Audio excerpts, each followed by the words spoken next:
if you want to buy AMC next Monday morning, are you asking yourself, should you buy it pre-market, meaning when the market is not open yet, or should you buy it after the market is already open? That's what I want to settle down and clarify for a lot of you guys based on the comments I've been receiving on the last videos I posted yesterday and the day before yesterday.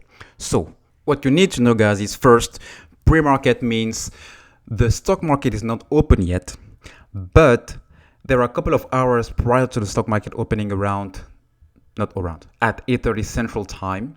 And then there is what we call dark pools. Dark pools meaning, it's a kind of a, sandbank for big banks and people with huge investments that are allowed to play in that section before the market opens. But now you as a retailer, because you are also an investor, you are also invited and allowed and more than welcome to also buy in that period of time. Now, if you can see here, pre-market, it goes up, it goes down.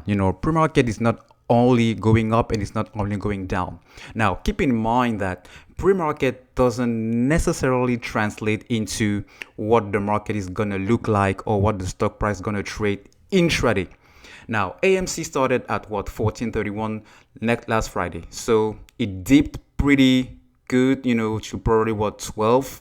Same thing with GameStop. It opened at 376 and then dipped immediately. So if you did buy at pre-market, you will have lost a little bit of money depending on how it will close. So what is important here is that don't really look at pre-market and think this is exactly how this trade, this is going to translate into the actual trading session. Sometimes it does, meaning the price will keep going higher and higher. Sometimes it doesn't. It's a stock, man. It goes up, it goes down. It's a swing. It's like being in a roller coaster. You go up, you go down. You go up, you go down. So keep that in mind when you are planning your trading strategy or investment strategy for the week. Now, same thing with the after hours. So after hours, the price of after hours doesn't necessarily translate into what is going to happen the next trading session.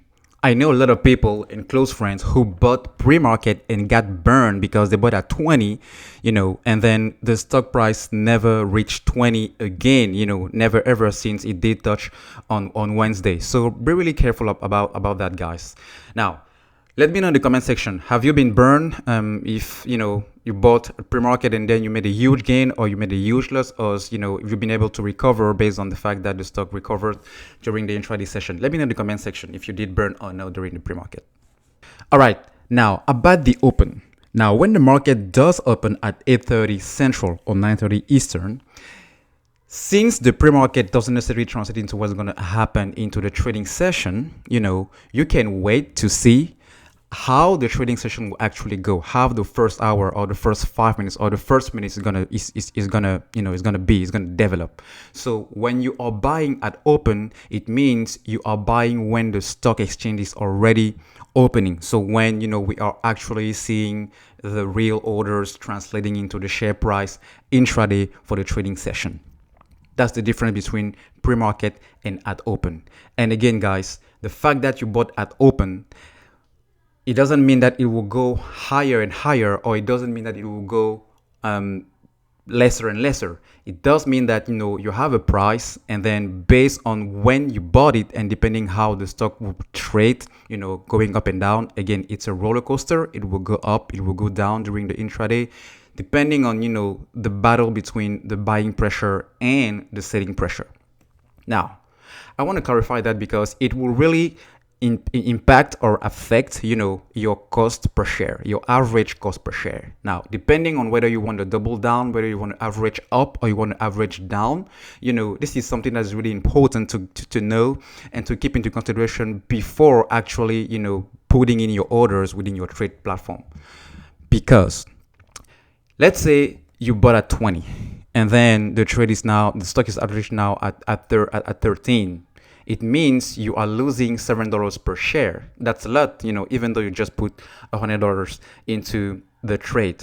Now, if you want to average down, meaning you want to reduce your cost per share, you will want to wait when the stock will hit a low in order to buy, so that your cost per share will go down. Now, if the stock goes up and upper, you want to also average up because it's in an uptrend, and you want to increase your potential profits and gains by having much more quantity. So that's how It's important, and it will affect your potential, outcome depending on where you are. But my bottom line is, when it's time to jump, just jump. But my recommendation is always not to go all in, because in case it dips, you can have some dry powder, in order to fight back and then average down your cost per share. And you can also average up at, the stock goes higher and higher.